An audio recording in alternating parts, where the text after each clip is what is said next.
자, 뉴스 기사 잠깐 보고 시작하겠습니다. 3억짜리가 3천만 원 됐네. 그것도 서울 한복판에 있는 상가인데도 말입니다. 이게 보시면 서울 한복판 상가 11차례 유찰, 공실 우려에 안 사요라는 서브 타이틀이 있네요. 자, 식당도 헬스장도 사람이 없다. 최악. 소비 절벽에 자영업자 줄펴. 자, 지금 헬스장 불과 몇 년 전만 해도 저희 사무실 앞에 있는 것도 사람이 꽉 차 있었거든요. 근데 지금은 거의 없습니다. 이게 어느 정도로 지금 힘든 상태냐 하면 2003년 통계 시작 이후로 헬스장 폐업률이 가장 높다고 합니다. 네, 저희 사무실 부근에는 식당이 많습니다. 여기 직장인들이 많거든요. 코로나 이전만 해도 점심시간도 바글바글하고 특히 이제 저녁 시간이 되면 밥 먹고 술 한잔 하는 그런 분들이 너무너무 많았어요. 붐볐죠.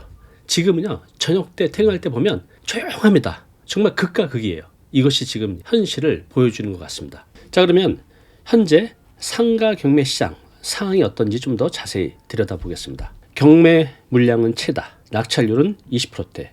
상가 왜 이렇게 됐을까요? 매물은 쌓이는데 수요는 없어. 여기 보시면 상가 경매 11년 6개월 만에 채다라고 합니다. 경매 시장에서 외면받는 상가 서울도 낙찰률 10%대라는 겁니다. 자, 그런데 더 놀라운 건요, 이런 건이 많다는 겁니다. 빙하기를 맞은 서울 수도권 상가경매 시장 충격적인 현실을 좀 더 들여다보겠습니다. 자, 그것은요, 우리가 숫자로 확인을 할 수가 있습니다. 지난달 경기 지역 상가 낙찰률 14.8%였습니다. 이게 무슨 뜻이냐면요, 경매에 나온 상가 10건 중에 1.5건 정도만 새 주인을 찾았다는 거죠. 이렇게 싸게 2번, 3번, 4번, 심지어 10번 유찰이 돼도 사람들이 관심이 없는 겁니다. 자, 서울 지역 상가 낙찰률 15.5, 거의 비슷한 수준이죠. 이것이 지금 상가 경매 시장의 현실을 보여주고 있는 겁니다. 자, 낙찰률도 보셨던 것처럼 심각하지만 낙찰 가율도 심각합니다. 자, 경기 지역은 48%, 또 서울 상가 낙찰가율은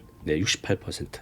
수도권, 신도시, 또 지방 같은 경우는요, 낙찰가율 10%대에서 찾을 수 있는 것이 제법 많습니다. 즉, 최초 감정가 10억짜리가 1억 원도 안 되는 금액에 낙찰되는 것을 찾을 수가 있다는 겁니다. 자, 그러면 실제로 신문기사에 나왔던 낙찰 사례를 몇 가지 살펴보겠습니다. 자, 첫 번째는 서울 종로구 주상복합 상가입니다. 전용면적 26, 주상복합 상가인데요. 무려 10일에 유찰된 후에 요 3억짜리가 3천만 원에 겨우 낙찰이 됐다는 얘기입니다. 자, 두 번째는 경기도 강명시 상가입니다. 4층에 있는 상가인데 전용 65제곱미터 상가입니다.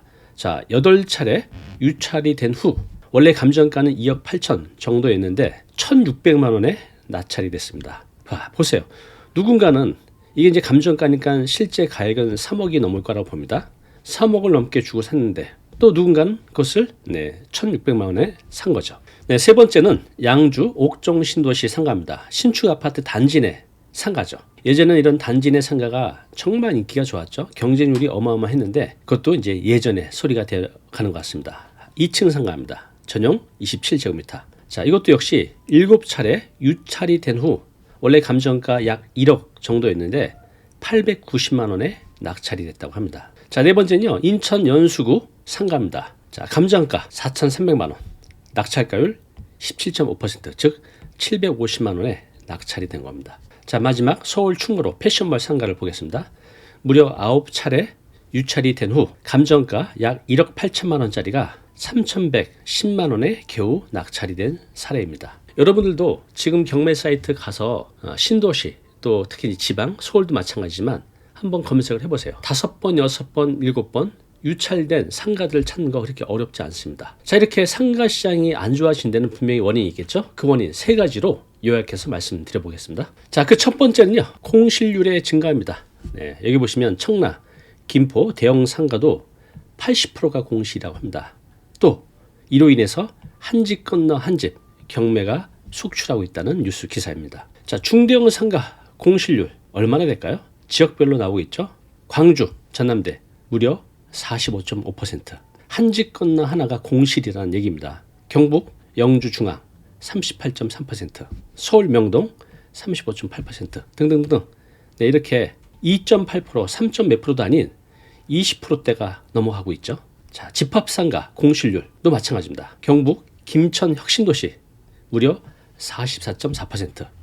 100개 중에 44개 내지 45개가 공실이라는 얘기죠. 이렇게 서울도 심각하지만 지방 또 경기 신도시도 심각한 것을 알 수가 있습니다. 자, 이렇게 상가 경매 시장에서 계속 유찰이 되면서 가격이 더 낮아지는 이유는 바로 공실률 증가 때문에 그렇습니다. 이해되시죠? 자, 이렇게 빈 점포가 넘쳐난다는 것은 임차인 구하기가 하늘의 별따기라는 뜻이죠. 그러면 임대료를 받을 수 없으니까 수익성은 당연히 떨어질 수밖에 없죠. 자, 2024년 전국 공실률을 통계를 보면요, 집합상가 10.1%, 중대형 상가는 무려 13%, 작은 소규모 상가 6.7%. 자, 이것이 지금의 현실입니다. 하남 미사 신도시 같은 경우는요, 공실률이 무려 40%에 달한다고 합니다. 여러분도 지금 신도시 상가 한번 가서 걸어 다녀 보십시오. 이 수치로 보는 게 아니라 가서 보시면 실제로 얼마나 많이 비었는지 체감할 수 있을 겁니다. 자, 두 번째 원인은요, 임대료의 하락입니다. 자, 이렇게 공실이 생기고 여기 임차인으로 들어있는 자영업자 장사가 안 되다 보니 임대료를 떨어뜨릴 수밖에 없죠. 그러면 수익성이 떨어지죠. 매력을 잃는 겁니다. 자, 한국부동산원에 따르면요, 상가 시장 동향을 알 수 있는 작은 소규모 상가 임대 가격 지수를 볼 수 있는데요. 작은 소규모 상가 0.5% 하락, 중대형 상가 0.16% 하락, 집합상가 0.44% 모두 내림세를 보이고 있습니다. 심지어 지방에서는요, 이 임대료 하락폭이 더 커서 세종시 같은 경우는 무려 6.31%나 떨어졌다고 합니다. 자, 여러분이라면 이런 상황에서 어떻게 하시겠어요? 매달 고정적으로 나와야 될 임대료 수익이 시간이 가면 갈수록 이렇게 계속 줄고 있다면 지금 그 상가가 싸더라도 사시겠습니까? 자, 마지막 세 번째 이유는요, 고금리 그리고 소비 패턴의 변화 때문에 그렇습니다. 대출을 받으신 분들은 체감하실 거예요. 지금 금리가 얼마나 높은지. 특히 지금 신용대출 받으신 분들은 6%가 넘습니다. 6%, 7%대예요. 정말 어마어마한 금리죠. 자, 이렇게 고금리로 인해서 대출 부담이 커졌습니다. 금리가 높으면 대출이자가 늘어나니까 투자자들에게는 이것이 굉장히 부담이 되죠. 또 여기에 또 하나, 소비 패턴의 변화. 여기 보시면요, 온라인에 눈뜬 중장년층, 저 같은 중년, 또 할아버지 할머니들도 이제 온라인에서 거래하는 분들이 매우 빠르게 늘고 있습니다. 코로나 이후로 크게 확장이 됐죠. 즉 이제 사람들이 오프라인이 아닌 온라인에서 소비를 하는 비율이 점점 많아지고 있다는 겁니다. 이거 보시면 2024년 온라인 쇼핑 거래 역대 최대라고 합니다. 212조를 기록했다고 합니다. 여러분들 지금 배달앱 보면 얼마나 많습니까? 한 번쯤 다 시켜서 드셔보셨을 거예요. 또 온라인 쇼핑몰이 얼마나 많습니까? 여러분들 지금 이용하고 계시죠? 자, 그러다 보니 동네 가게를 찾는 발길이 점점 줄 수밖에 없는 거죠. 자, 여러분이라면 상가 10억짜리가 1억이 됐어요. 엄청나게 싸졌죠. 그러면 지금 그 시장에서 10억짜리 1억에 사시겠습니까? 아니면 좀 더 기다려 보시겠습니까? 아래 댓글로 여러분들의 의견을 남겨주시기 바랍니다. 네, 지금 시장 분명히 큰 위기입니다.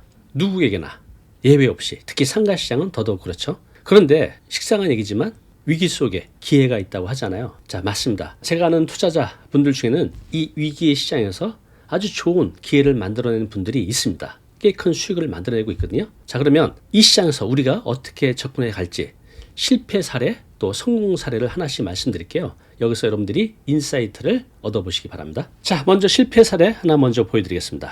자, 이분은 투자를 조금 해왔습니다. 주로 주택으로 하셨는데 작년부터 이제 상가로 했습니다. 왜냐하면 주택이 많아지면 여러 가지 불이익이 있잖아요. 그래서 상가를 했는데 첫 번째는요, 경매를 통해서 상가를 제법 괜찮은 수익률을 만들어냈습니다. 그래서 두 번째도 이분이 투자를 했는데 신도시 주상복합 2층 상가입니다. 감정가 대비 20%의 낙찰을 받았습니다.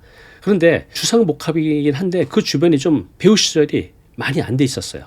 그래서 유동인구도 별로 없었고 그 지역 전체적으로 활성화가 되지 않은 상권이었습니다. 자, 그러다 보니 이분이 처음에는 조금 낮게 월세를 받으면 임차인을 충분히 구할 수 있을 거라고 생각했는데 지금도 구하지 못했어요. 자, 그러다 보니 어떻게 되죠? 매달 관리비 나가야 되죠. 대출이자 나가야 되죠. 결국 이분이 얼마 전에 이 상가를 본인이 낙찰받은 금액보다 더 싼 금액에 팔았습니다. 큰 손실을 보게 됐죠. 부동산은 여러분들 이미 아시겠지만 입지, 이 부분을 너무 이분이 간과했던 것 같습니다. 자, 이번에는 성공 사례 보여드리겠습니다. 자, 이분은요, 오랫동안 상가만 투자를 해왔어요.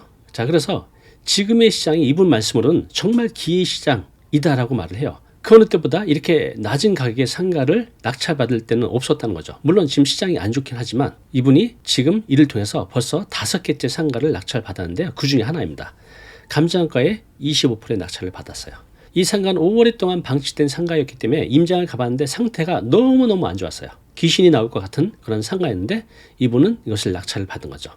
자, 그래서 이분이 이걸 어떻게 만들었냐 하면, 일단 이분은 항상 그렇지만 입지 분석을 철저히 합니다. 역세권에 있는 소형 상가였고 주변에 유동인구도 많고 임차인 구할 가능성도 높았죠. 공실이 별로 없었어요. 주변 상가들도. 이 상가 상태가 안 좋았다고 했잖아요. 그래서 이거를 그냥 매수로 끊는 게 아니라 리모델링을 통해서 공간 활용도를 높였습니다. 최소한의 비용을 들여서 기존의 상태가 안 좋은 것을 인테리어로 트렌드를 최신으로 바꾸고 또 작은 카페나 샵이 들어오기 적합한 구조로 만들었습니다. 자, 결과적으로 임차인을 바로 구할 수가 있었죠. 자, 이분은 지금 투자 대비 수익률이 무려 15%를 달성했다고 합니다.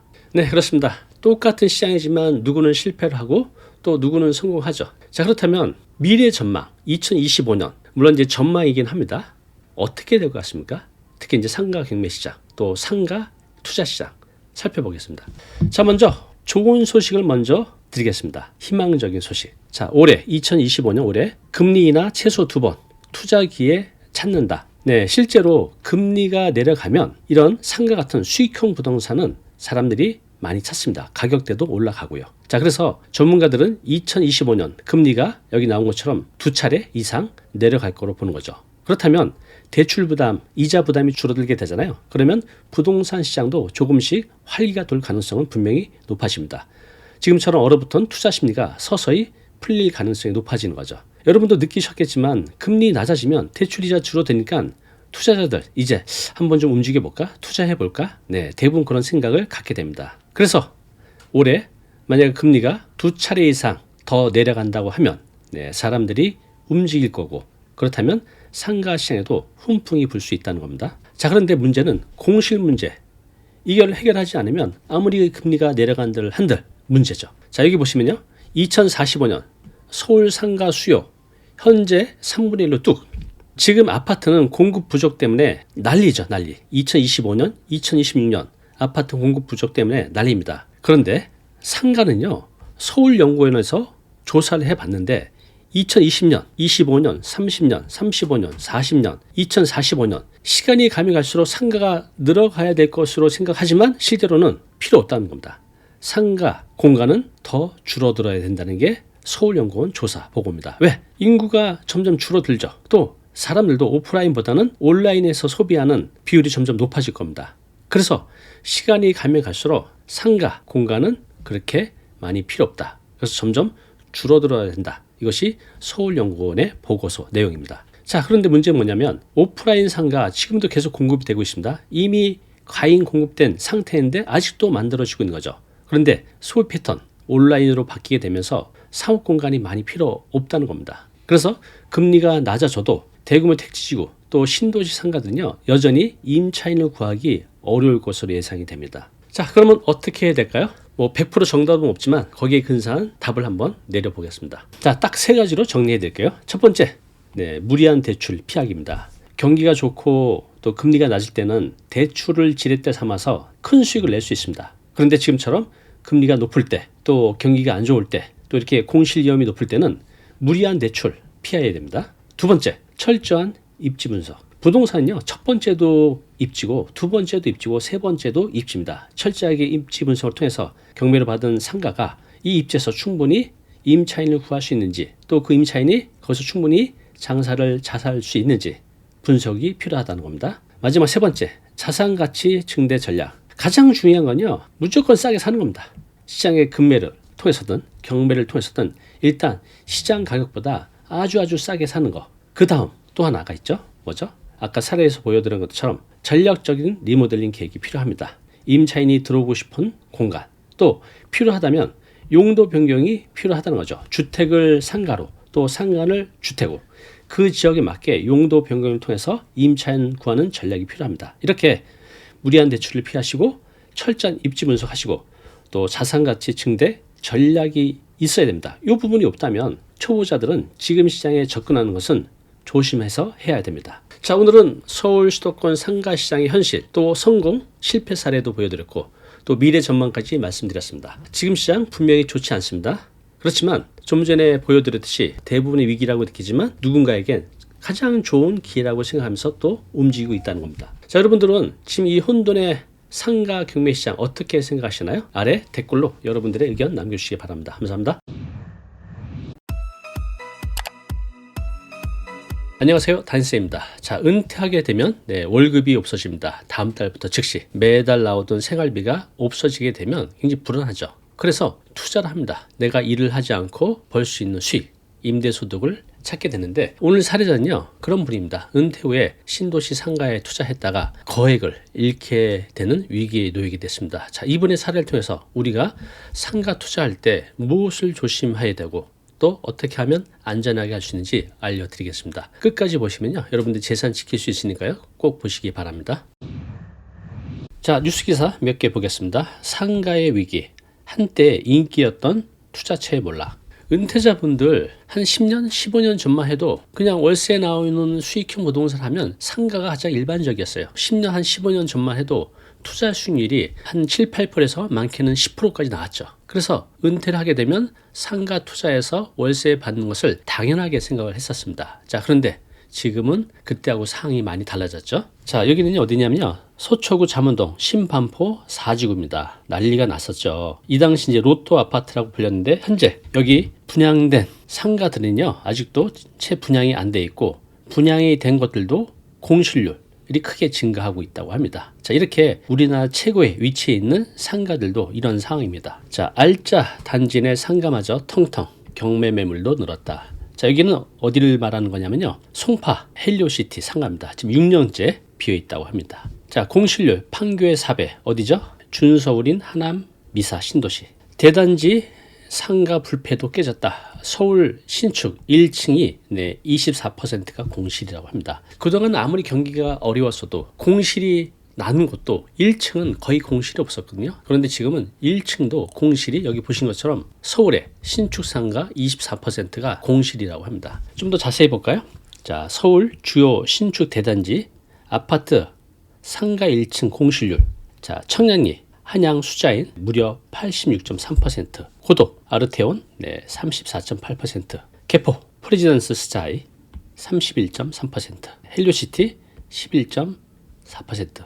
그래서 이제 조사한 곳 13곳 평균이 1층 상가가 비어있는 곳이 무려 24%입니다. 여기는 2층, 3층, 4층을 말하는 게 아닙니다. 1층 상가의 공실률이 이렇게 높습니다. 자, 지금 상가 투자 안정적인 노후 수익원이 될까요? 아니면 위험한 함정이 될까요? 자, 여러분들은 상가 투자하면 지금 어떤 이미지가 떠오르시나요? 매달 꾸준하게 안정적으로 들어오는 수익? 하지만 지금 그 현실이 그리 녹록치 않습니다. 자, 오늘 사례자인 김 씨는요 은퇴 후에 평생 모은 자신의 돈 그리고 대출까지 받아서 상가에 투자했지만 평생 모은 재산을 다 잃을 수도 있는 위기에 빠지게 생겼습니다. 자, 그런데 놀라운 건요 이런 사례가 이분 한 명이 아니라 제가 상담을 해보면 정말 많이 있습니다. 그래서 여러분도 같은 실수를 저지를 수가 있습니다. 자, 그렇다면 김씨 어디서부터 잘못된 걸까요? 자, 그 이야기를 지금 시작해 보겠습니다. 자, 오늘의 사례자는 김씨입니다. 자, 이분은 2021년도 경기도 동탄 신도시에 있는 상가를 분양을 받게 됩니다. 1층의 상가를 받았어요. 비싸죠. 그때 얼마에 받았냐면 1층 상가 2개, 붙어있는 상가 2개를 분양을 받았는데 하나는 7억, 하나는 9억, 이제 합이 16억이죠. 자, 여기에 취등록세까지 포함하면 약 17억 정도가 필요했었습니다. 굉장히 큰 금액이죠. 자, 그렇지만 이분은 이거를 할까 말까 고민을 했었어요. 처음에는 확신이 쓰지 않았죠. 그래서 투자를 하지 말까 쪽으로 기울였다가 여기 분양 상담사 있잖아요. 이분하고 상담하면서 결국은 계약서에 서명을 하게 됩니다. 자, 분양 상담사가 뭐라고 했냐면요. 자, 여기 신도시 상가 보시는 것처럼 배우 수요가 엄청 많습니다. 네, 동탄 신도시 배우 수요 많죠. 펼쳐놓고 보면요. 주변 아파트 단지가 그냥 빼곡하게 들어선 거죠. 그걸 보니까 정말 많네. 배우 수요는 정말 많아. 또 뭐라고 얘기를 했냐면, 자, 여기 상가가 거의 없기 때문에 임대 수익률이 7% 이상은 보장이 된다. 이 배우 수가 너무 많아서 충분히 7% 나올 수 있다 라고 말을 했고, 또 몇 년 뒤에 팔게 되면 최소 3억에서 4억 정도의 시세 차익을 만들 수 있다 라는 거죠. 자, 이분은 돈이 좀 부족했었죠. 자신이 갖고 있는 돈이 한 9억 정도 됐는데 또 이렇게 얘기를 한 거죠. 걱정 말라. 여기 상가 대출 최대 80%까지 나오니까 대출 받아서 여기서 나는 월세로 이자 내고도 충분히 남으니까 괜찮습니다 라는 말에 결국은 계약서에 서명을 하게 됩니다. 자, 아까 필요 자금이 취등록세까지 해서 약 17억이 필요했었는데 본인 자금이 9억이 있었어요. 그리고 대출을 8억 받았습니다. 그래서 투자를 했습니다. 자신이 평생 직장 생활하면서 성실하게 모은 돈, 또 퇴직금, 또 대출을 활용해서 이 상가를 샀고, 이분은 처음에 계약할 때 다 그렇겠지만 매달 고정적인 임대 수익으로 편안하게 생활을 할 수 있을 것이라고 기대를 했죠. 자, 처음에는 모든 것이 순조롭게 진행되는 것 같았습니다. 대형 건설사가 개발한 신축 상가, 또 주변에 앞으로 조성되고 있는, 또 이미 조성된 대단지 아파트. 김 씨에게는 이것 보면서 큰 기대감을 안겨주었습니다. 그런데 문제는요, 시간이 지나가면서 현실은 김 씨가 예상한 것과는 달리 흘러가기 시작했습니다. 자, 상가가 준공되고 이제 입주가 시작이 됐거든요. 아파트 단지도 입주가 되고, 그런데 1년이 되어 갔지만 김 씨의 상가는 여전히 임차인을 찾지 못했습니다. 초기에는 곧 임차인이 들어올 거야 라며 낙관했지만 시간이 지날수록 불안감이 커져갔겠죠. 경기 침체, 또 소비 심리 위축으로 주변 상권이 활성화되지 않았고, 같은 건물 내에도 공실 상가가 많이 있었다고 합니다. 자, 그런데 이제 문제가 있죠. 이분이 분양받을 때 대출을 받았잖아요. 그 당시 대출 금리가 3.3% 정도 됐다고 합니다. 그러면 이분이 받은 대출에 대한 월이자가 약 220만 원. 그런데 여러분들 아시겠지만 대출 금리가 많이 올랐죠. 6%까지 오르게 되면서 매달 이자 400만 원까지 내게 됩니다. 자, 그런데 지금 이제 공실 상태이니까 이자만 내는 게 아니라 또 뭐가 있죠? 관리비.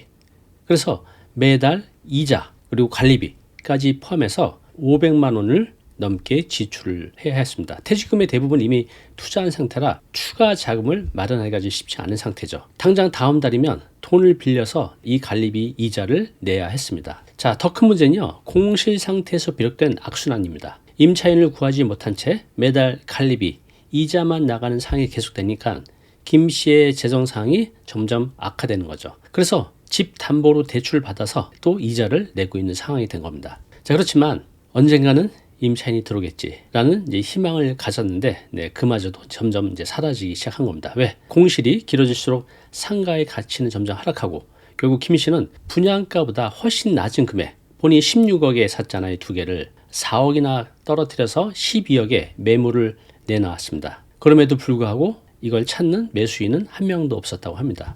자, 그럼 왜 매수인이 한 명도 없었을까요? 4억이나 싸게 내놨는데, 왜냐하면요, 그 근처에 상가가 많이 있었습니다. 김 씨께서 분양받은 상가 말고도 이런 상가들이 많이 있었고, 또 이런 상가를 분양받은 분들, 이런 투자자분들이 한 명이 아니라 수백 명이었겠죠.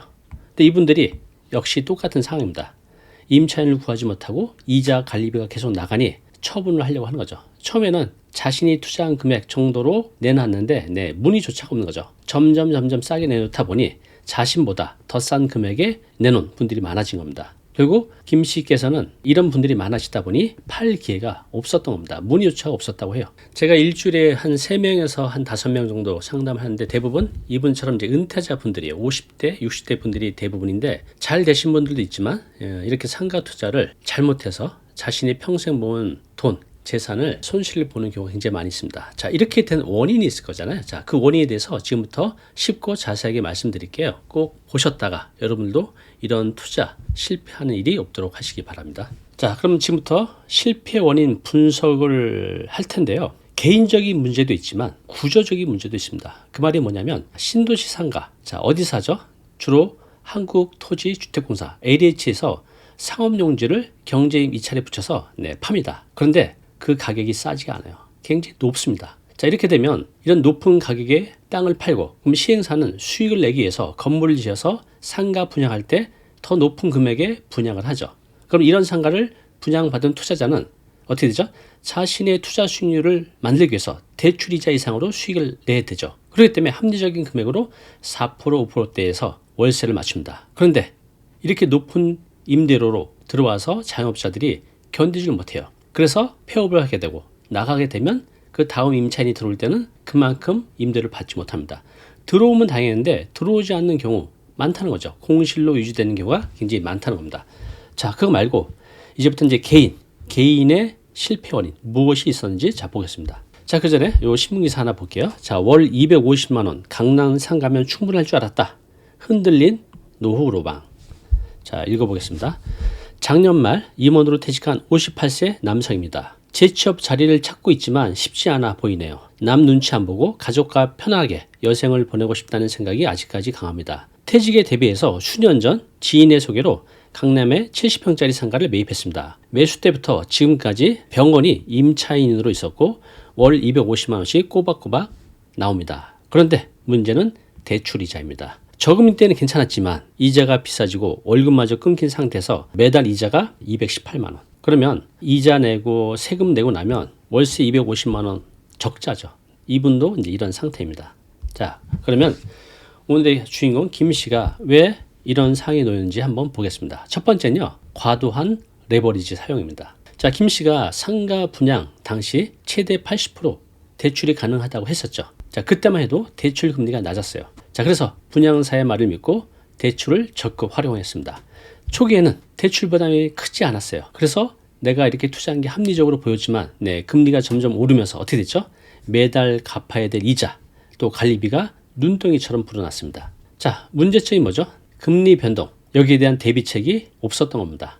계속 저금리가 될 것이다 라고 생각했던 거죠. 뭐 이분뿐만 아니라 대부분이 그렇게 생각하셨을 거예요. 그죠? 2020년 그 초반 때만 해도 이렇게 금리가 오를 거라고 예상한 분은 거의 없었을 겁니다. 금리가 6%대로 상승하면서 이자 400만 원 이상 나가고 관리비도 100만 원 이상 나가고, 그래서 매달 500만 원 이상의 이자 관리비 부담이 생깁니다. 들어오는 돈은 하나도 없는데 매달 500만 원 이상씩 나간다면 이게 얼마나 큰 손실입니까? 자, 두 번째는요, 공실 리스크의 과소평가입니다. 자, 분양 당시 동탄 신도시 상가 그 입지가 참 좋았고 배우 수요도 엄청 많았어요. 그리고 분양 대행사도 그렇게 말을 했기 때문에 믿게 된 거죠. 우리가 이제 편향이라는 게 있잖아요. 한번 그렇게 바라보면 좋은 쪽으로만 바라보게 돼요. 콩커플이 씌우는 거죠. 저도 그런 적이 있습니다. 자, 그런데 신도시 상권은 안정화되기까지는 최소 3년에서 5년 이상이 걸릴 수도 있습니다. 자, 문제. 초기 공실 가능성을 충분히 고려하지 않았다는 거. 그래서 임차인을 구하지 못했을 때 어떻게 할 것인가?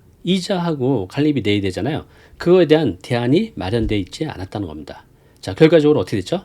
상가 준공 후 1년이 넘도록 임차인을 찾지 못했어요. 공실 상태가 지속되면서 매달 관리비, 이자가 지출되면서 손실이 누적되어 갔습니다.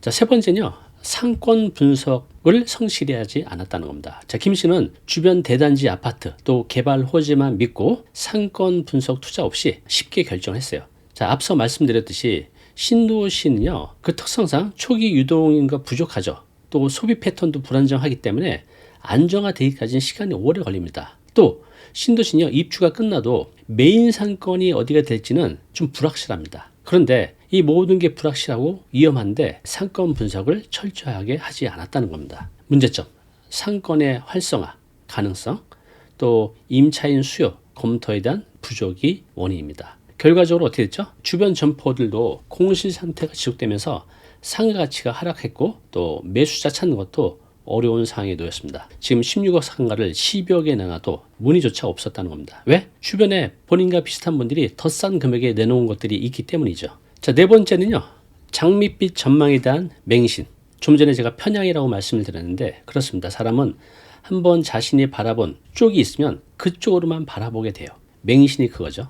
이제 시청자분들은 와, 이렇게 왜 무리하게 투자를 했어 라고 말씀하실지 모르겠지만 이런 상황이 되면 또 이런 선택을 하게 되더라고요. 저도 그랬습니다. 자, 어땠죠? 이분이 분양 3단사, 임대 수익률 7% 보장, 이런 장밋빛 전망을 제시하면서 김 씨를 설득했죠. 하지만 이것은요, 단순히 마케팅 문구일 뿐 실제로 보장되는 수익률은 전혀 없는 거죠. 자, 그래서 이분의 문제점은 너무 쉽게, 너무 착하게 분양 3단사의 홍보 내용을 너무 그대로 믿었다는 거. 그래서 어떻게 됐죠? 예상한 임대 수익은커녕 공실로 인한 손해가 계속 누적해서 발생하고 있습니다. 자, 마지막 다섯 번째, 시장 변동성에 대한 대비 부족입니다. 경기 침체, 금리 상승과 같은 외부 경제 변수가 있잖아요. 이거에 대한 대비책을 갖고 있었어야 되는데 이런 게 없었습니다. 부동산 시장 항상 변하죠. 특히 이런 신축 상가는요, 초기 리스크가 굉장히 크다는 점을 간과했다는 겁니다. 자, 그래서 어떻게 됐죠? 공실 증가, 또 금리 상승이 겹치면서 대출 상한 압박이 들어오고 결국은 지금 큰 손실이 누적되고 있습니다. 자, 헬리오시티 아시죠? 송파에 있는 근데 여기 상가는 26억짜리가 15억에 내놔도 팔리지 않는다고 합니다. 자, 건물주의 딜레마. 공실나도 임대료 못 내려. 이거 이해가 되십니까? 바라보는 사람들은 아니 이렇게 공실나면 임대료 좀 낮춰서 빨리 임차인을 채워야 되지 않아? 라고 말씀하시지만 그게 그렇게 쉽지 않습니다. 왜 그럴까요? 이유 세 가지가 있습니다. 자, 첫 번째는요. 높은 분양가 그리고 수익성 문제 때문에 그렇습니다. 자, 상가를 내가 분양을 받았어요. 그러면 이분처럼 대체로 대출을 받고 투자를 하게 되죠. 그러면 내가 여기서 나오는 임대 수익이 대출 이자 내는 거 이상은 나와야 될 거 아니에요. 대출 이자가 만약에 3%면 내가 여기서 나오는 수익은 3% 이상이 돼야 되죠. 그래서 높은 분양가에 받았기 때문에 거기 적절한 임차, 월세를 세팅을 하는 겁니다. 그래서 쉽게 이렇게 내릴 수가 없어요. 내리게 되면 매달 적자죠. 내가 여기서 받은 월세로 이자를 못 내게 되잖아요. 그래서 쉽게 또 내리질 못하는 겁니다. 자, 두 번째, 상가 임대차 보호법 때문에 그렇습니다. 이게 무슨 말일까요? 지금 5% 상한선 제한이 있잖아요. 당장 임차인이 없어서 내가 이자를 감당하더라도 낮게 임차인을 구해놓으면 다음에 임대를 올릴 때 많이 못 올려요. 5% 이내에서 밖에 못 올리는 거죠. 그러면 나중에 10% 20% 올려야 이자를 냈는데 이렇게 너무 낮게 임차인을 구해놓으면 계속 적자가 누적될 수 있다는 겁니다. 그래서 이 이유 때문에 또 쉽게 월세 내리지 못한다는 겁니다. 마지막 세 번째는요. 내가 투자한 상가의 자산가치 하락 때문에 그렇습니다. 자, 상가는 철저하게 수익이 가격을 결정하죠. 그게 가치거든요. 그런데 월세를 많이 낮춰서 임차인을 맞춰놓으면 내가 나중에 이걸 팔 때 가치 하락한다는 겁니다. 내가 원하는 금액에 팔 수가 없는 거죠. 이런 이유 때문에 공실이 생겨도 투자자 입장에서는 쉽게 가격을 내리지 못하는 겁니다. 어떤 가격? 월세 가격. 오늘 김 씨 사례를 통해서 우리가 알아야 될 것 다시 한번 정리를 해보겠습니다. 첫 번째, 대출 의존도를 낮추자. 금리가 낮을 때는 지렛대가 돼서 좋은 투자 전략이 될 수 있지만 지금처럼 대출 금리가 올라가면 정말로 힘들어집니다. 그래서 가능하면 전체 매입 금액의 30% 이하로 하는 걸 추천드리고 그 30%도 내가 감당할 수 있어야 됩니다. 두 번째, 철저한 상권 분석. 이거는 두말하면 잔소리죠. 그런데 의외로 상권 분석을 이렇게 철저하게 하지 않습니다. 대부분 그래요. 철저하게 하셔야 됩니다. 자, 그리고 현실적인 기대치 설정. 투자자분들은 장밋빛 전망만 보시는 것 같아요. 반드시 좀 보수적으로 보셨으면 좋겠어요. 모든 것들을 보수적으로 계산해야 내가 실수를 줄일 수가 있습니다. 자, 마지막 네 번째, 시장 변동성 대비입니다. 금리도 변하고 경기도 변하고 외부 변수가 많이 있잖아요. 이런 것들에 대해서 내가 준비가 돼 있어야 됩니다. 자, 오늘 내용의 한 줄 메시지입니다. 한 번의 투자 실수는 노후의 평온을 송두리째 흔들 수 있다. 제가 상담 오신 분들께 항상 하는 말이 있어요. 버는 것보다 지키는 게 훨씬 더 중요하다. 내가 더 많이 벌려고 투자를 했다가 오히려 지키지 못하는 경우가 너무나 많습니다. 특히 나이가 50대, 60대가 돼서 한 번 잘못한 투자는요, 회복하기가 너무 힘들어요. 내가 많이 벌라는 욕심보다는 지키는 투자를 하시기 바랍니다. 안녕하세요, 다니쌤입니다.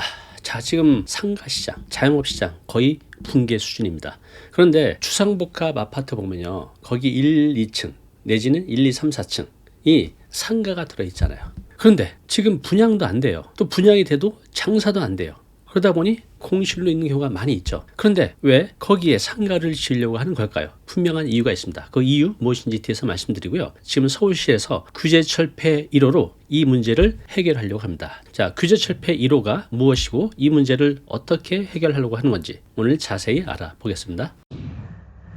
자, 관련 뉴스 몇 개 보고 시작하겠습니다. 10년 만에 서울 주상복합 의무 비율 폐지, 준주거 지역 상가 의무 비율 폐지, 상업지역 20에서 10%. 무슨 말인지 잘 모르시겠죠? 제가 잠시 뒤에 아주 쉽게 간단하게 설명해 드리겠습니다. 서울 주상복합 상가 의무 비율 낮아진다. 부동산 규제 철폐 1호입니다. 서울시 1호. 자, 서울 주상복합 상가 의무 비율 확 줄인다. 서울시 규제 철폐 1호. 지금 뉴스 검색해 보시면 이거 관련된 뉴스 기사가 많이 나오고 있습니다. 그런데 읽어봐도 잘 이해가 안 되실 거예요. 그래서 제가 오늘 아주 쉽게 그리고 또 이거에 대한 영향까지도 자세히 설명드리겠습니다. 주상복합 아파트입니다. 보통 이제 1, 2 내지는 1, 2, 3, 4층에 상가가 있고 위로는 아파트가 있는 형태입니다. 이것이 어디에 지어지죠? 대부분 상업지역에 지어집니다. 자, 그런데 문제는 아까 말씀드렸듯이 분양도 안 되고 분양이 돼도 텅텅 비어있는 경우가 많은데 왜 상가를 지어서 굳이 분양을 하려고 할까요? 건설사 입장에서도 이게 리스크인데, 그죠? 분양이 안 되면 그걸 다 떠안아야 되는데 이 리스크를 떠안고도 짓습니다. 결론부터 말씀드리면 법이 그렇게 되어 있습니다. 자, 뒤에서 어떤 법인지 말씀드릴 겁니다. 자, 여기 보시면요. 한 집 건너 한 집 비어가는 가로수길, 네, 공실률이 무려 41%입니다. 가로수길, 강남에 있죠. 신사동. 가장 핫한 거리인데도 공실률이 무려 41%. 강남도 지금 20% 전후합니다. 10개 중에 한두 개가 다 비어져 있어요.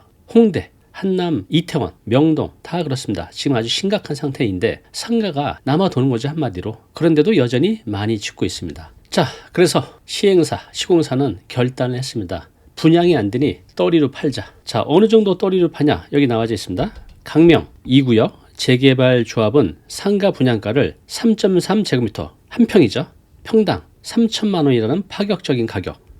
평당 3천만 원? 파격적이지 않은 것 같은데? 라고 생각하시죠? 네, 그런데 여기 비교해 보시면 이게 싸다는 것은 알 수 있을 것 같아요. 자, 화성 동탄과 하남미사 수도권 신도시 아파트 상가가 개별호실 평당 1억 원에 분양했죠. 일부 분양했고 지금 여기도 분양이 안 돼서 떠리로 팔고 있습니다. 자, 이렇게 시행사 입장에서는 이렇게 떠리로 팔면 사업성이 확 떨어지잖아요. 네, 적자가 날 수도 있습니다. 그런데도 상가를 짓고 있다는 거죠. 왜? 법이 그렇기 때문에. 자, 지금 보신 것이 바로 광명에 있는 그 주상복합 아파트입니다. 여기 상가가 의무적으로 들어가야 돼요. 20% 이상. 그럼 여기는 상업지역이겠죠? 볼까요? 네, 바로 이 자리입니다. 노란색으로 되는 것은 다 주거지역이고요. 이 빨간색은 상업지역입니다.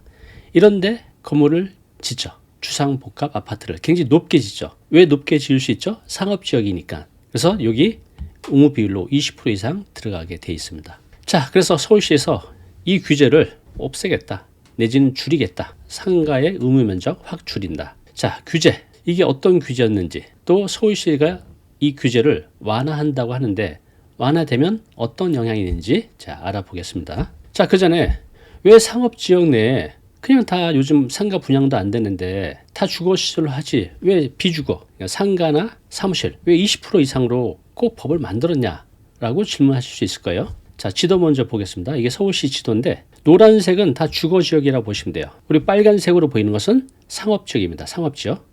어디에만 있죠? 네, 도심, 중구, 또 강남, 또 영등포, 여의도. 네, 그래서 이걸 이제 3도심이라고 하죠. 땅값이 그래서 비쌉니다. 왜? 상업지역이기 때문에 건물을 높이 지을 수 있죠.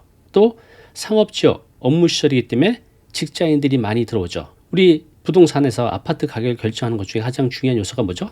직주, 근접. 요 일자리가 여기 다 있기 때문에 요 인근은 아파트가 다 비쌉니다. 그렇죠. 이렇게 상업지역은 건물을 높이 지을 수가 있는데 다 상가만 짓는 게 아니라 아파트도 짓는데 이때 아파트를 지을 때는 아파트가 아닌 상가나 사무실을 20% 이상 지어야 했습니다. 자, 다른 지도를 한번 볼게요. 자, 여기 보시면 역시 요건 다 하얀색은 주거시설입니다. 여기 녹색, 연녹색으로 된 건 뭐죠? 네, 산이에요, 산. 서울 시내에도 산이 굉장히 많이 있습니다. 그리고 여기 보면 빨간색, 주황색, 노란색은 상업지역이에요. 상업지역도 종류가 여기 보시는 것처럼 4개로 나눠져 있습니다. 하늘에서 봤습니다. 지금 자, 요런 부분, 요게 지금 한강인데 요런 부분, 이게 다 뭐죠? 네, 산입니다. 여기는 아파트를 지을 수가 없겠죠? 그린벨트나 산은 나머지 평지에 집을 짓는 거죠. 자, 근데 평지 중에서도 아까 보셨듯이 영등포, 여의도, 도심, 강남의 상업지역이 집중되어 있는 것을 봤습니다. 자, 조금 어려운 건데 여러분 부동산 공부하실 때 이건 상식이니까 조금 어려워도 보시기 바랍니다. 제가 쉽게 설명드릴게요. 자, 땅은 크게 4가지로 나뉩니다. 도시지역, 관리지역, 농림지역, 자연환경 보전지역. 자, 도시지역은 크게 4가지로 나뉘어요. 주거지역, 상업지역, 공업지역, 녹지지역. 지금 제가 있는 영등포, 여기가 이제 중공업지역, 공업지역이죠. 용적률이 400% 되기 때문에 땅값이 비싸고 건물도 좀 높이 지어져 있죠. 여러분들이 잘 아시는 지식산업센터 대부분 공업지역에 지어져 있습니다. 높이 지을 수 있기 때문에 여기 보시면 주거지역도 많죠. 6가지가 있어요. 제1종, 2종 전용 주거지역, 제1, 2, 3종 일반 주거지역, 그리고 준주거지역이 있어요. 자, 오늘 요 얘기도 할 겁니다. 규제 철폐 1호에 이게 포함이 되어 있습니다. 그리고 상업지역 4가지로 나눠져 있습니다. 중심, 일반, 유통, 근린. 자, 규제 철폐 1호가 뭐냐면요. 요 상업지역 그리고 준주거지역에서 건물을 지을 때 비주거 부분을 줄이거나 없애겠다는 겁니다. 자, 어려운 거 잘 보셨습니다. 좀 쉽게 설명을 드릴게요. 자, 이게 주상복합 아파트라고 해볼게요. 주상복합 건축물이죠. 그러면 상업지역에서 이런 주상복합 건축물을 지을 때 주거지역은 80% 이내로 해야 돼요. 즉 주거시설이 아닌 상가 또는 사무실 비율을 20% 이상으로 해야 했습니다. 왜 이렇게 했을까요? 네, 그건요, 도시의 균형적인 기능 유지 또 경제 활성화라는 목적이 있었습니다. 그래서 법으로 상업지역에서 이런 주상복합 건축물을 지을 때는 비거주시설 반드시 20% 이상으로 해야 했었습니다. 그냥 다 주택으로 지으면 좋은데 상가 분양도 안 되는데 한번 생각을 해보세요. 자, 만약에 상가가 또 사무실이 필요 없다고 해서 상업지역에 전부 다 아파트만 지으면 문제가 되겠죠. 나가도 상점도 없고 사무실이 없으니까 회사도 없고 전부 다 주택으로 지면 그것도 문제가 되겠죠. 자, 그런데 이제 세상이 바뀌었습니다. 대형 쇼핑몰도 생기고 온라인 쇼핑몰도 늘어나면서 작은 상가들이 너무 힘들어졌어요. 빈 상가들이 늘어나고 있죠. 임대료는 떨어지고 결국 서울시에서 이 20%를 그동안 유지해왔는데 이게 오히려 독이 됐다고 생각하는 거죠. 그래서 이것을 줄이거나 없애는 규제철폐 1호를 시행하려고 합니다. 자, 그럼 지금부터는 서울시 규제철폐 1호, 규제 완화죠. 그죠? 완화하면 좋은 거잖아요. 그럼 이 완화가 어떤 내용인지 그 핵심 내용 세 가지를 살펴보겠습니다. 쉽게 설명드릴게요. 한번 보세요. 자, 첫 번째 핵심 변화, 상업지역 비주거시설 뭐죠? 일반적으로 상가죠. 내지는 이제 사무실 이 비율을 완화한다라는 내용입니다. 자, 좀 전에 말씀드렸듯이 상업지역 내에서 주거 복합 건축물을 지을 때 상가, 오피스텔 같은 비거주 시설을 몇 프로 이상 해야 된다 그랬죠? 네, 20%. 상가 비율을 20% 이상 했어야 되는데 이번에 이것이 10%로 확 줄어들게 됩니다. 그전에 이렇게 지었어요. 상업지역 내에서 주거 복합 건축물. 보통 이제 주상복합 아파트라고 보통 말씀하시죠. 이때 상가 비율이 20% 이상 지었었는데 이번에 서울시에서 규제철폐 1호로 비주거시설 10% 이상으로 절반으로 줄였습니다. 즉 상업지역 내에서 이제 더 많은 주택을 지을 수가 있는 거죠. 이때는 만약에 80세대를 지었다면 지금은 이제 90세대를 지을 수 있다라는 겁니다. 그렇게 이제 진행을 하려고 해요. 자, 이렇게 되면 상가는 분양도 안 되고 해서 이걸 골칫거리였고 아까 보셨듯이 그냥 떨이로 파는데 그러면 시행사 입장에서도 수익성도 좋아지고 분양성도 좋아지죠. 그리고 도심에 더 많은 주택을 공급할 수 있는 장점도 있습니다. 그죠? 자, 핵심 변화 두 번째는요. 준주거지역 비주거시설 의무비율 폐지. 자, 준주거지역 들어보셨죠? 주거지역인데 앞에 준이 들어있어요. 그러니까 반은 주거고 반은 주거가 아닌 거죠. 준주거지역 땅값이 비쌉니다. 왜 비싸죠? 네, 높이 지을 수 있어요. 예를 들어서 주거지역은 한 4층까지 지은다고 하면 준주거지역은 8층까지. 그러니까 용적률이 보통 이제 주거지역은 200%인데 준주거는 이제 400%입니다. 자, 그래서 준주거지역도 주거로만 짓지 말라. 주상복합 건축물을 지을 때는 준주거지역에서 상가 비율을 10% 이상 하게 했어요. 근데 이것을 없애는 겁니다. 자, 여기 나오죠? 서울시 준주거지역 비거주시설 비율 줄이는 게 아니라 폐지를 하겠답니다. 자, 이렇게 되면 어떻게 될까요? 사업성이 좋아집니다. 지금 상가 분양 안 되는데 그 10%를 상가 사무실이 아닌 주택으로 지어서 분양할 수가 있잖아요. 지금 이제 건설 경기가 완전히 바닥이라서 그렇지 정상적인 경기에서 이런 법안이 지금 나오자마자 서울시의 준주거 땅들 바로 올라갑니다. 왜? 많은 사람들이 살려고 하기 때문에. 왜 사죠? 사서 지어서 분양하면 돈이 많이 남기 때문에. 근데 지금은 이제 건설기가 너무 안 좋아서 이런 발표가 났지만 아직까지는 이제 시행사나 또 건축 하시는 분들이 얼마나 움직일지는 지켜봐야겠습니다. 자, 핵심 변화 세 번째, 절차에 간소화입니다. 아무리 완화한다고 해도 이게 1년이 걸리고 2년 걸리면 안 되잖아요. 그런데 완화가 됩니다. 저기도 나오죠. 10년 만에 서울 주상복합 의무비율 폐지. 근데 언제쯤? 일반적으로는요. 자치구별로 지구단위 계획 변경을 통해서 진행을 합니다. 이런 것들을. 그런데 그 기간이 평균적으로 6개월 이상 걸려요. 6개월. 그런데 이것을 줄이겠답니다. 어떻게? 서울시가 이걸 직접적으로 관리하면서 직접 처리하면서 3개월로 단축하겠다고 합니다. 그러면 사업 추진 속도가 빨라지겠죠. 시장 반응도 더 즉각적으로 나타날 수 있습니다. 일단 사업이 길어진다는 것은 위험이거든요. 근데 이것을 3개월 절반으로 줄이겠다고 합니다. 자, 서울시 규제철폐 1호 규제 완화 기대 효과도 있습니다. 그렇지만 우려 사항도 있어요. 자, 그러면 지금부터 규제철폐 1호 이것이 어떤 기대 효과가 있는지 반대로 우려되는 사항이 있습니다. 네 가지에 대해서 알아보겠습니다. 여러분도 들어보시면서 나는 이렇게 생각한다 라는 부분이 있으면 아래 댓글로 여러분들 의견 남겨주시기 바랍니다. 자, 기대효과 세 가지 보겠습니다. 첫 번째, 주택 공급 확대. 이해가 되시나요? 왜 확대가 되죠? 상업지역은 비거주시설 비율을 20에서 10%로 줄인다고 했습니다. 그럼 10%만큼 주택을 또 공급할 수 있는 거죠. 또 준주거지역은 원래 10% 이상 상가 사무실 지었어야 되는데 그걸 완전히 폐지한다고 했습니다. 자, 이렇게 되면 주택이 더 많이 늘어나는 거죠. 일정 지역에. 지금 서울시 안에 주택 공급이 부족하다고 난리인데, 자, 이렇게 되면 어느 정도 주택을 공급하는데 긍정적인 효과는 있을 거라고 봅니다. 자, 두 번째, 건설 경기 활성화. 자, 지금 건설업체가 얼마나 힘들까요? 상상을 초월합니다. 저도 이쪽 관련 일을 하기 때문에 제 주변에 건설회사 사장님들, 대표님들 많이 알고 있지만 이미 회사를 접으신 분들도 너무나 많습니다. 회복될 기미도 없어요. 당분간은. 지금 다 접고 있는 상태예요. 자, 그래서 이것이 건설 경기 활성화를 하는데 어느 정도는 영향을 줄 것이다. 당장은 아니에요. 이게 너무 힘들어서 회복될 때까지 좀 시간이 걸릴 것 같아요. 그렇지만 조금씩 좋아져서 이 제도가 유지가 되고 또 경기가 좋아지면 분명히 건설 경기 활성화는 약간 도움이 될 것 같습니다. 왜 좋아지죠? 자, 건설사 입장에서는 상업지역 내에서 상가를 20% 이상 지었어요. 근데 분양이 안 돼요. 분양이 돼도 떨이로 팔아야 돼요. 그러면 공실 위험도 있고, 그러니까 분양에 대한 리스크, 돈이 회수가 안 되는 거죠. 또 팔아도 싸게 팔아야 되니까 수익성이 떨어지고. 그런데 이것이 줄거나 없어지면 골치 아픈 상가 짓지 말고 주택으로 지어서 분양도 쉽게 되고 사업성도 좋아지고 향후에 건설 경기 활성화에도 어느 정도 기여를 할 것 같습니다. 자, 세 번째, 상업시설 공실 문제 완화. 지금 기존에 잘 되던 상가들도 다 공실로 되고 있는데 추가로 또 도심에서 공급을 하니 문제가 되는 거죠. 그런데 이렇게 상업시설 의무 비율이 낮아지면 공실 이용 감소, 또 상업시설 과잉 공급 문제를 어느 정도는 해결해 갈 수 있을 것으로 보입니다. 자, 그럼 지금부터는 기대사항 말고 우려사항 4가지를 알아보겠습니다. 자, 첫 번째는요, 도시 기능의 저하입니다.